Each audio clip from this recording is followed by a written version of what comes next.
We're live! Hey, Jeremy, what's going on? Hey, Min, what's up?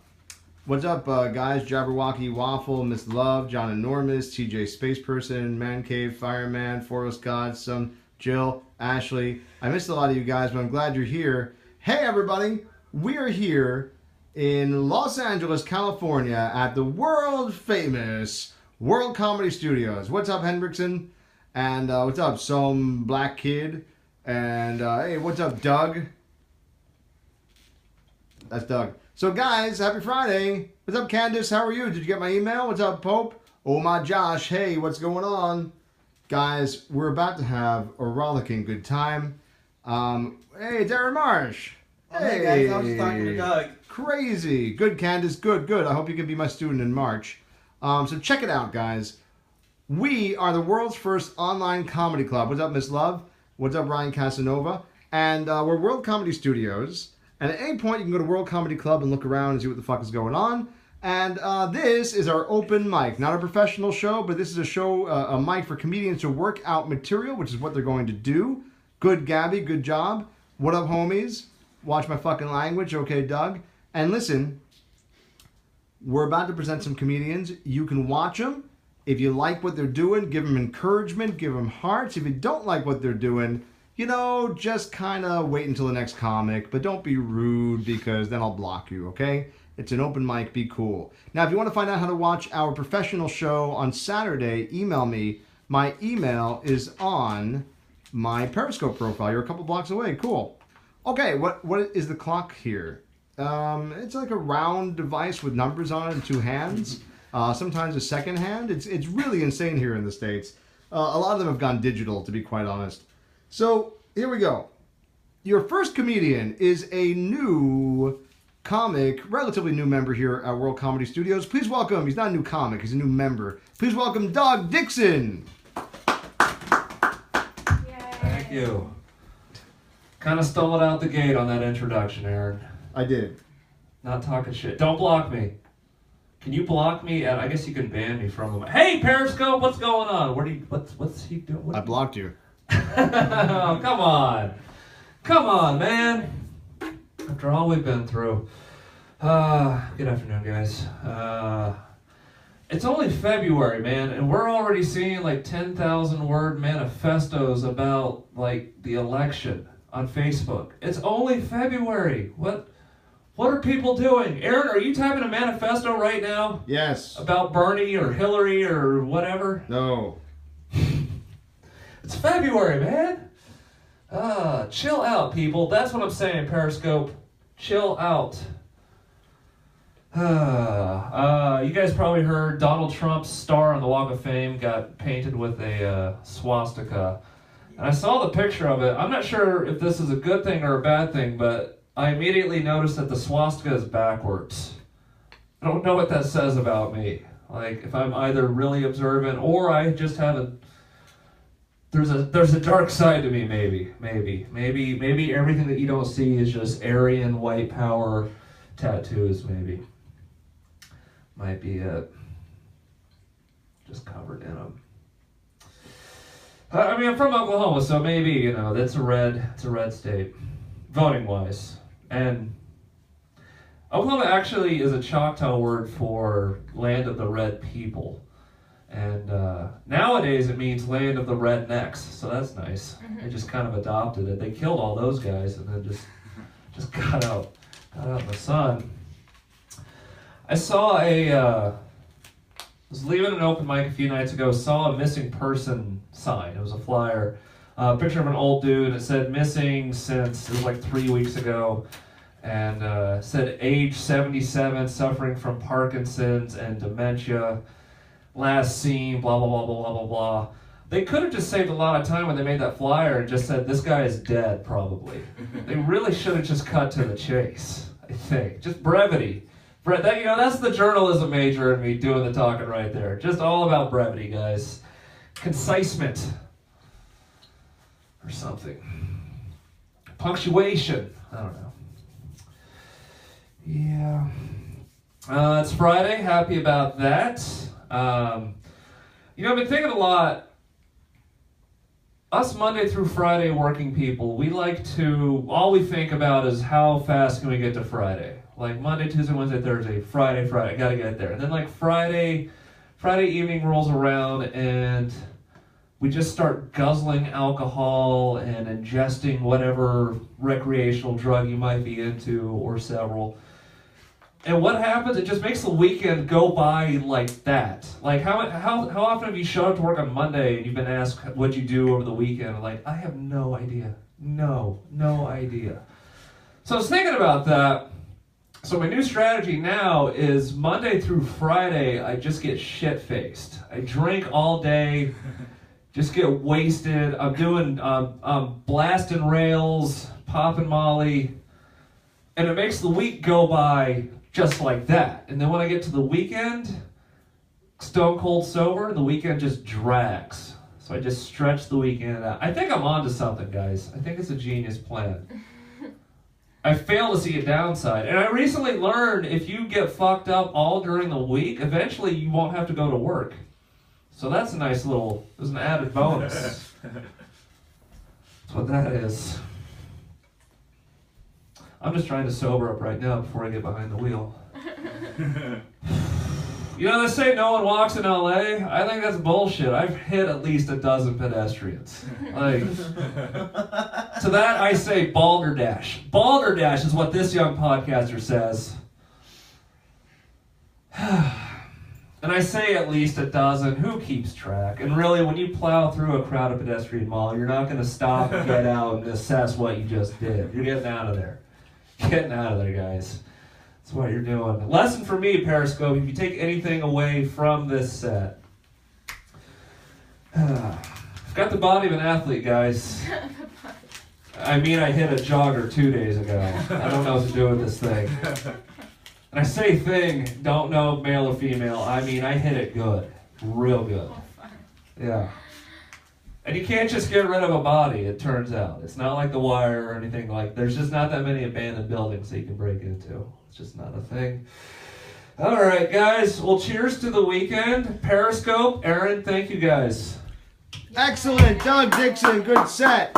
All right, guys, you're watching World Comedy Studios. Doug Dixon is going to be doing an extended set on our third show, I believe, or second show. Next weekend, did we say? Yes. He's going to be doing the show, 13th. The Comedy Passport show on Saturday, February 13th, and you can see that if you subscribe to our Comedy Passport. For now, if you like Doug and you want to show him some monetary love, go to my profile here on Periscope and click on the PayPal button. Tell me you want to pay Doug, and Doug will get paid. Okay. Yes. So now I'm going to bring up a brand new comedian whose name is Mitch. And guys, he just joined here at World Comedy Studios, and this is like maybe his 5th set ever. Please welcome Mitch Schindermann. Hooray! We clap because we care. You guys are super enthusiastic today. Thank you so much. So, let's see, how am I going to start this?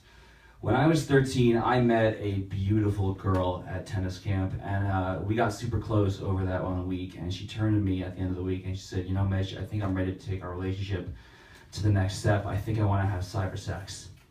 And I said, what the fuck is cyber sex? Sorry, what I meant to say was, what the fuck is cyber sex? What I actually said was, oh, okay. So for those of you who don't know or don't remember, cyber sex is basically where you and a partner are sitting online, chatting online, and you describe sexy situations for each other while jerking off. So I never really had a date before, so I asked my dad for love advice. I said, what do I do? And he said, just be yourself, Mitch. Just be myself. It's good advice. So the date came, and I sat down on my computer, and we started getting into it.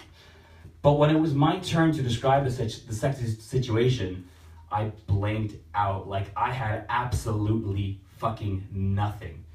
And all I could remember was my dad saying, be yourself, Mitch. So I typed in, I said, imagine we're in the Star Wars universe. Thus, my sexual history was born, guys. I typed in, I said, we're both Jedi Knights in training, Padawans, if you will. There was just no response on the other end. I said, you jerk me off using the Force. So I'm 24 years old now. I still haven't had sex. It's a great aspect of my life, guys. I really can't tell you how amazing that is. I think the real reason, though, is just because I'm so fucking awkward. It's true. I'm just really awkward. Part of the reason is I have no filter. Like, I don't think about the shit I say before I say it. Like, most people, when someone goes up to them, they'll say, "Hi, how are you?" And that person will say, "I think I'm going to say, I'm fine. How are you?" But with me, someone will go up to me and say, "Hey, how are you?" And I'll just be like, "Dixon my ass! Dixon my ass!" And I'll have no idea why I said that. I'll be driving home an hour later. I'll just be like, why the fuck did I say Dixon my ass? It was fucking awkward. In front of the President of the United States. Oh, it was terrible. I'm especially awkward in new situations, though. I remember my first day of middle school. This is a true story, by the way. In my town, we had 4 elementary schools that all piled into one big middle school. So when you went to middle school for the first day, you were going to a new school with a bunch of new kids that you had never met before. And on my first day, I was late. So I got to math class, and the teacher said, "Sit down over there." And he pointed to the only empty desk in the room. And sitting next to me was a black kid. Now, I'm not trying to sound crude or racist, but this was a big deal for me because I grew up in a very rich, secluded, white town. And I never had a black classmate before. Now, I knew from cartoons to never judge someone by the color of their skin, but this was a test for me, guys. So I knew exactly what I had to do. Whitey was going to make his first black friend. So I calmly strode over to the desk, real cool, real slow. I leaned in, I said, "Hey, what's your name?" He looked at me, his eyes smoldering, burning with the longing for interracial friendship. He said, "Olukimbe." Shit. I said, "Cool, man, what tribe is that from?" So far, so good, so far, so good. It turned out that Olukimbe and I actually had a ton in common. We both love the same cartoons, love football, love the same video games. And after class, I turned to him, in the middle of class, I turned to him and I said, "You want to hang out?" And he said, "Let's do it, man, let's do it." So we exchanged phone numbers. And as I was sitting there looking at Olukimbe's phone number, I realized that I hadn't done enough to stand up to the hatred that African Americans face on a daily basis in this country. So I knew what I had to do. I grabbed Olukimbe's phone number. I stood up in the middle of class in my chair. I turned and faced the rest of the room. I held the paper proud above my head and I yelled so the world could hear. I said, "You see, this just proves that blacks and whites can be friends." Yeah, I never got to hang out with Olukimbe. I don't know why. I was really looking forward to that one. For those of you who can't tell, I'm Jewish. I've got the nose to prove it. The thing about being Jewish is that most people don't really realize, a lot about it, actually. I was talking to my friend in Hungary the other day. Don't know why I have a friend in Hungary. And he was like, Mitch, I don't actually know a lot of Jews. And I was like, really? I kind of find that surprising. You live in Central Europe. Was there by any chance something that might have happened in recent history that might have something to do with that? And he was like, no, I don't think so. And he was like, tell me a little bit about your religion. And I was like, well, you're Catholic. We're not so different outside of the whole Jesus thing. The one thing that I want to know about you guys is why the fuck do you eat your own God? Like, seriously, we do not fucking do that. You guys know about this? So in Catholicism, they do what's called the communion, which is where they literally eat the blood and body of their God. It's not a metaphor. They literally do it. Can you imagine being the first Catholics who were told by God that that's how they had to do it? Like when Jews talked to God, and they were like, "God, how do you want us to worship you?" And he was like, it'd be hilarious. Dress like assholes for all of history. No one's ever going to mess with you guys. I got your back. Seriously, guys, trust me. But when God talked to Catholics and they were like, "How do you want us to worship you?" He was like, "Eat me! Eat me!" And they were like, "What? Like, holy shit, what are you talking about?" "Eat my fucking flesh, damn it!" Chill the fuck out, guys. Seriously, what are you talking about? So intense. So a bunch of Catholics left and went back to the Jews, and they were like, "Jews, you gotta help us out. Like, he's so crazy. He's a fucking lunatic. What do we have to do to get back into the club?" And the Jews were like, "Well, can you make your facial hair look like curly fries?" And they were like, "Yeah, we're Middle Eastern. Like, I think we can make that happen." And he was like, "All right, well, just cut off your penis and we'll be good." "God, we're coming back! We're coming back, God! We're gonna eat all your flesh! We're gonna eat every fucking morsel! Let's do it!" I do love Catholics, though. I love Catholics. Most of my friends are Catholics. Which is weird because they all try to convert me. I was talking to one of them the other day. She said, "There's a reason why all your friends are Catholics." I said, "Yeah, I love hanging out with alcoholics." Anyways, thank you guys so much. That was my set. Mitch Schindermann, everybody, Mitch Schindermann. Oh, I'm glad you know each other now. So we can move on now to our next comedian. whose name I get right 50% of the time, but I'm working on getting better all the time. Guys, please welcome to the stage. No, it's not you, Aaron. You're going to be next. Please welcome to the stage, Connie. Guys, at least clap. Holy crap. I've been saying yay in place of clapping. Okay, good job. I was the one solo clap you heard. Thank you. Aaron I has a clap. appreciate that. Catholic, yeah. Actually, I'm Catholic too, and I think picking off of what that guy said, I think you're Catholic when it's okay to be an alcoholic as long as you're abstaining from sex. I used to call my mom. I'm like, Mom, I woke up in the hospital again. And she's like, is there a boy with you? I was like, no, I'm forever alone. And she was like, okay, good, God's watching you. Yeah, my dad was in charge of moral support. And when I moved to LA, I had this thing called an eating disorder. And it was stressful, but all these good things were happening. People kept coming up to me and they were like, hey, you're looking really hot, you're looking really banging, what's your secret? And I was like, oh, well, I got very sad and I lost the will to eat. People were like, just keep going. Just keep going down this road. I was like, thank you, Dad. I almost blew that punchline. Yeah, that was exciting. Another audition scenario. I look super Native American, and I get called into casting offices all the time for Native American roles. And this past November, I was called into I was called into 5 different Squanto remakes, and they wanted me to play a rape girl, but I didn't get the part because they said I wasn't very believable. But they also said, hey, don't worry about it. We saw 40 girls and we didn't believe any of them either. So that rather gets a laugh or it gets just people are like, I'm like, that was a test. You passed. You hate rape. Good job. Yeah.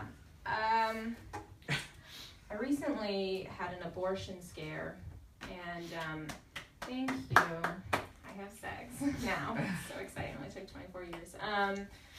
And it's interesting. It was an enlightening experience because I was raised so Catholic that I was never. I was I never would do that. In high school, I would never want my friends to be like, can you drive me? Because I'd be like, I don't want to. I didn't even want to help out that much. I was so against it. But then when it happened to me, I was like, holy shit. And I thought about it, I was like, would I? And it was like, oh my God, yeah. Wow, what a great fix to the situation. Now I'm not having a baby. And then it just all these thoughts I was taught, people, were always like, do you know what abortion does to your body? I'm like, no, but it's a lifesaver. And also, do you know what pregnancy does to your body? And people were like, you're going to regret it every year. You're going to remember that child you didn't have. And I'm like, oh, I'm sure I'm going to regret it and remember it while I'm doing all these amazing, awesome things as a childless adult. Yeah. And I was like, honestly, at this point, I think God would be on my side about this. If God were actually to sit down and see the long-lasting term of the earth, I think he'd be like, a few less of you would be cool, actually. I'd be down for that. Put me back on track to world peace and then bring y'all back up here for the big party.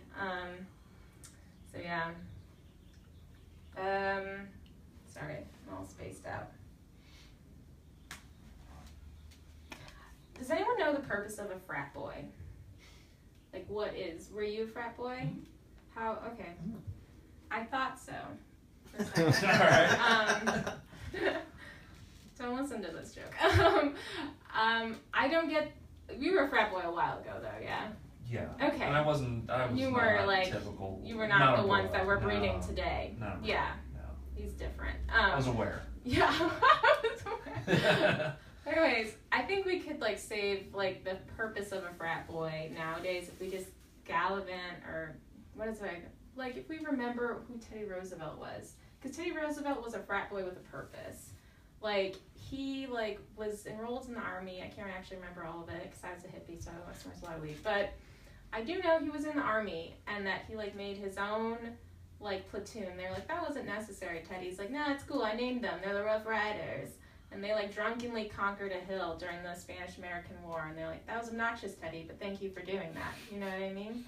And then when he was elected, he was, like, super loud and kind of, like, womanizing, but, like, brought down big business. I just think if we go to Bernie Sanders, we're like, we love the Jewish thing, but think frat boy like Teddy. And just have him go to every, like, college in America and be like, hey, guys, you don't have to be a used car salesman in the end. You know, we can all do something about this.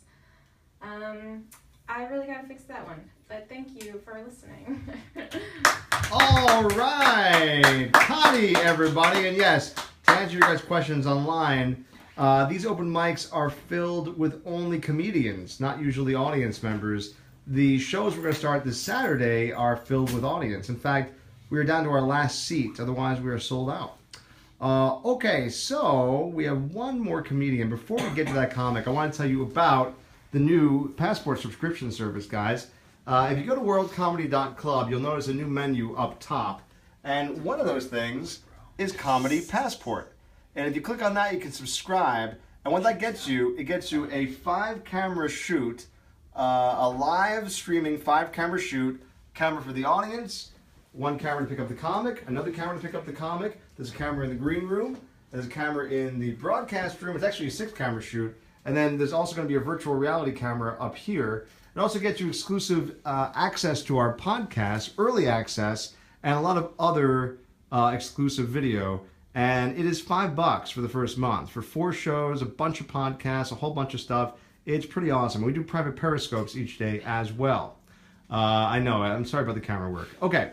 So if you're interested in that, go to worldcomedy.club and right up there, Passport. That's right. You don't usually get laughs from a comic at an open mic. That is true. Okay. So without further ado, my Blair Witch camera work, and Aaron naked on his desk as well. If you're into that kind of thing, that is true, Ali. We've done that. We haven't done that, but I did take my hat off for everybody today, so it's kind of the same thing. What? I did a private Periscope for our Comedy Passport members. Even Connie has not seen me without her hat, but they did. That was a private passport today. Okay. Guys, I've known this guy for a long time. We used to do improv together in Chicago. Now we're doing stand-up together here in Los Angeles. Please welcome Aaron Michael Marsh. What? It's really specific.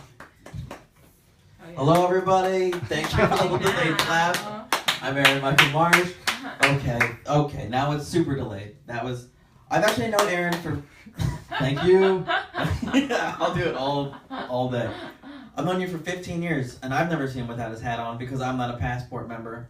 Thinking about checking it out. I want to see what happens underneath that hat. And we used to live together. I know, we used to live together. He would shower in that thing. Sleeps in it? Because we would take showers together.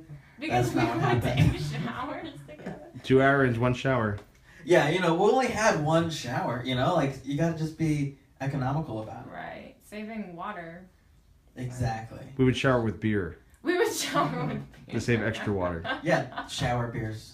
Okay, Aaron, your time's up. Sorry. Okay, guys, thank you very much. You guys are so generous with the clapping. Now he claps. Okay, I'm gonna have to shut you down in the back. No, I'm just kidding. Yeah, exactly. Just the front 2 rows get the clapping privileges. The back, I don't know. Actually, I went out to eat with a friend last night, right? And he was like, hey, we should go to Carl's Jr. They have 2 hamburgers for $1, right? And I was like, it'd be healthier if we just ate a fucking $1, and he was like, well, come on, that's what I can afford. And I was like, all right, tell you what, I'll buy you a burrito. No problem. And he's like, it's 3 o'clock in the morning. Where are we going to find burritos? And I was like, in a neighborhood this bad? Everywhere. Everywhere has burritos 3 o'clock in the morning, as long as the lights are on. He's like, I don't speak Spanish. And I said, it's okay, because the pictures on the menu are in English, And I was thinking about, other fast food options. And I was like, KFC serves their food in a bucket. I would like to have sat in on the meeting where that was the best option. How were the other suggestions even worse? Did no one even think to bring up plates? You're just like, it's like, I think we should just tape it onto their face. You're like, not a good option. Bucket sounds really good when you guys say shit like that. Even if they said muzzle, it even sounds like at least that almost is more majestic than a bucket. And then how in the world do they face the first person they hand that bucket to? You know, like, if you were the first person, this isn't a tradition. You'd be like, oh, I think I'm going to order 10 pieces of chicken to feed my whole family. Like, oh, great, perfect. We have a bucket. You know, like, and you're like, oh, my family. Funny thing about them, we're humans. All of us are human. The bucket's not going to work for us. We don't have a trough at home. I watched Aaron, like, do his nose, and I was like, is this a code? No, his nose just itches. No, it's It's a ton of cocaine. It's a ton of cocaine. Or a You have gone mustache. Hollywood so fast. Yes. I remember for a while I wanted to lose enough weight where people would just confuse me with the person that would do cocaine. Like that was a goal of mine for a little while. I would say my body type is filled with cotton. That would be my body type. Fuck yeah. Oh my God. Wait, I want to make sure I do my iCloud backup. No, that's not what I want to do, phone. I want to make sure I get to all my things. I was raised Mormon, right? And so when you're raised Mormon, like, there's this dating analogy, you know, like first base is when you just see a girl and make eye contact, right? And then second base is when you think about saying hello to her. But home plate is still anal. I like that weird thing that, I don't know who made it up, where they're just like, oh yeah, religious people, no vaginal, only anal. As if in their mind, God is just like this butt pervert. He's just all about the butt stuff. He's like, listen, I'm not going to let you do that, but the butt, A-okay, nux bro. You know? Like, that's their version of God. He's wearing a Monster t-shirt, and he's just like, do it up. He's a frat boy with Doug. He's like, a hey, frat boy. boy with Doug. Boom. That's the first knocks of the night. Like I said, I was raised religious, which growing up Mormon, I thought the missionary position was when you had sex on a bicycle. Turns out that's not true. But you do have to bring another dude along. That's the way that works in that religion. My brother grew up to be a bishop, which I thought meant he had to walk diagonal for the rest of his life. But that's not true. That's not true. Not true. I made that mistake for you. That should be how God sums up the Bible. Oh yeah, I call that book, I made that mistake for you. If I was to retitle the Bible, I would have it be called Almost a True Story. The Bible, Almost a True Story, by Aaron Michael Marsh. And then I'd be burned at the stake, I think. And then it would be a completely true story. That's not how that works. Trying to think if I want to toss out another joke. I think I do. Periscope, how you feeling? Am I getting hearts? Yes. Fuck yeah, I'm getting hearts. Little known fact about Periscope, Aaron gives us 10% of the hearts that we get. Aaron gives us. Yeah, on the way out, he will hand us all these weird colored hearts. I'm hoping he gives out chocolate hearts on Valentine's Day. I was actually brown hearts when I was in the room. Mm-hmm. And I was like, oh, why do I have the shitty hearts? I didn't even think they were chocolate, the best kind of hearts. So I watched the Disney Channel because they have this show called Girl Meets World. Because I grew up on a show called Boy Meets World. Yeah, exactly. So I thought this show was for me. And I was so disappointed to find out it was about like an 8-year-old girl. I was so disappointed. I wrote the Disney Channel a letter. You know, I was like, the problem is that when you think back to the letter, it's really disturbing because it's like, Dear the Disney Channel, I'm a 33-year-old man. I've been watching your 8-year-old girl programming, and I don't relate. I find this to be a personal problem. Please give this girl 30-year-old man problems and possibly back hair. Signed, Mr. Feeney. You'd get it if you watched the original show. Guys, I'm Aaron Michael Marsh. Thank you very much. Aaron Michael Marsh! I wrote a joke during your set. Oh, what is it? I'm bisexual because every time I ask a woman for sex, she leaves. Get it? Like bi? B-Y-E. I don't like this without that. Yes. I was dodging. Yes. Yeah, could it be a Mitch joke? Yeah. We all kind of came up with it together on Periscope, yeah. Thanks, Periscope. You guys were typing it out. We were typing it out, yeah. Me and John Enormous. They were hurting Aaron's joke. All right, guys. So I want to thank Doug. I want to thank Aaron Marsh. I want to thank Connie. And I want to thank Mitch Schindermann. I want to thank all of you guys for making this magical comedy journey a little less coarse on my balls. All right, so guys, if you're interested in any of the shit we do here, classes, shows, mics, car washes, just email me. My email's on my profile here on Periscope. Next class starts March 1st. You can be in this room in person in Los Angeles, or you can be on the television working with us. This looks like I'm fingering you. Working with us live in person, sort of. Email me if you're interested. Please stop making those noises. All right, we'll be back later on, and of course, I'll be back throughout the day to answer all of your dumb questions. Thanks for watching. We'll see you soon. Bye-bye.